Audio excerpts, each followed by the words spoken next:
ഡൽഹി ജന്തർ മന്ദറിൽ നടന്ന വിദ്യാർത്ഥി പ്രതിഷേധവുമായി ബന്ധപ്പെട്ട വിവാദ പരാമർശം നടത്തിയ ടി.ജി. മോഹൻദാസിനെതിരെ തിരുവനന്തപുരം സൈബർ പോലീസ് കേസെടുത്തു. അഡ്വക്കേറ്റ് അബ്ദുൽ ഖാസിമിന്റെ പരാതിയിലാണ് നടപടി. അപർണ കേസുണ്ട്, വിവരങ്ങളുമായി. അപർണ, എന്തായാലും വിവാദ പരാമർശത്തിൽ ടി.ജി. മോഹൻദാസിനെതിരെ കേസെടുത്തിരിക്കുകയാണ്. ഇനി എങ്ങനെയാണ് തുടർ നടപടികൾ? ഡൽഹിയിൽ നീറ്റ് ചോദ്യപേപ്പർ ചോർച്ചയ്ക്കെതിരെ പ്രതിഷേധിച്ച വിദ്യാർത്ഥികളെ അവഹേളിച്ച RSS നേതാവ് ടി.ജി. മോഹൻദാസിനെതിരെയാണ് ഇപ്പോൾ കേസെടുത്തിരിക്കുന്നത്. ജന്തർ മന്ദറിൽ പ്രതിഷേധിച്ച വിദ്യാർത്ഥികൾക്കെതിരെയായിരുന്നു ഇത്തരത്തിലൊരു അവഹേളനം നടത്തിയത്. തിരുവനന്തപുരം സൈബർ പോലീസാണ് കേസെടുത്തിരിക്കുന്നത്. അഡ്വക്കേറ്റ് അബ്ദുൽ ഖാസിമിന്റെ പരാതിയിൽ അധിക്ഷേപം, കലാപാഹ്വാനം തുടങ്ങിയ വകുപ്പുകൾ ചുമത്തിയാണ് നിലവിൽ കേസെടുത്തിരിക്കുന്നത്. മോഹൻദാസിന്റെ നിലപാടിനെതിരെ RSSും കഴിഞ്ഞ ദിവസമൊക്കെ രംഗത്തെത്തിയിരുന്നു. ടി.ജി. മോഹൻദാസിനെതിരെ കേസെടുക്കുന്നില്ല എന്ന തരത്തിൽ വളരെ വലിയ ആക്ഷേപങ്ങളൊക്കെ ഉയർന്ന സാഹചര്യത്തിലാണ് ഇന്ന് തിരുവനന്തപുരം സൈബർ പോലീസ് ഇത്തരത്തിൽ കേസെടുത്തിരിക്കുന്നത്.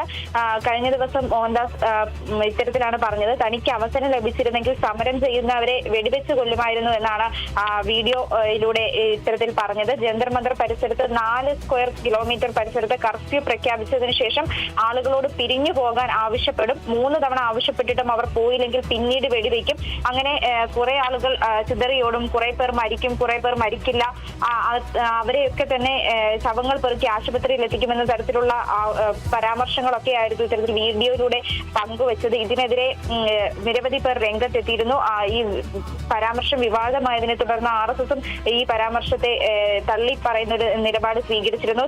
അത് ടി.ജി. മോഹൻദാസിന്റെ മാത്രം നിലപാടാണ്. ഇത്തരം നിലപാട് തങ്ങൾക്കില്ല എന്ന തരത്തിലൊക്കെ RSSും ഇത്തരത്തിൽ രംഗത്തെത്തിയിരുന്നു. എന്തായാലും വളരെയേറെ വിമർശനങ്ങൾ ഈ വിഷയവുമായി ബന്ധപ്പെട്ട് ഉയർന്നു വന്നിരുന്നു. അതായത് ടി.ജി. മോഹൻദാസിനെതിരെ കേസെടുക്കുന്നില്ല, പോലീസ് എന്തുകൊണ്ട് കേസെടുക്കുന്നില്ല, വിദ്യാർത്ഥികളെ, സ്ത്രീകളെ അടക്കം ഇത്തരത്തിൽ അവഹേളിച്ച, കലാപത്തിന് ആഹ്വാനം ചെയ്ത ടി.ജി. മോഹൻദാസിനെതിരെ കേസെടുക്കുന്നില്ല എന്ന തരത്തിലുള്ള വിമർശനങ്ങളൊക്കെ തന്നെ പല ഭാഗത്തു നിന്നും ഉയർന്നു വന്നിരുന്നു. ഇതിനിടയിലാണ് ഇപ്പോൾ സൈബർ പോലീസ് കേസെടുത്തിരിക്കുന്നത്.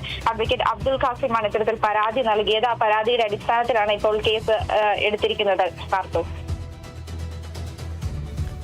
ശരി, അപർണയാണ് വിവരങ്ങൾ നൽകിയത്.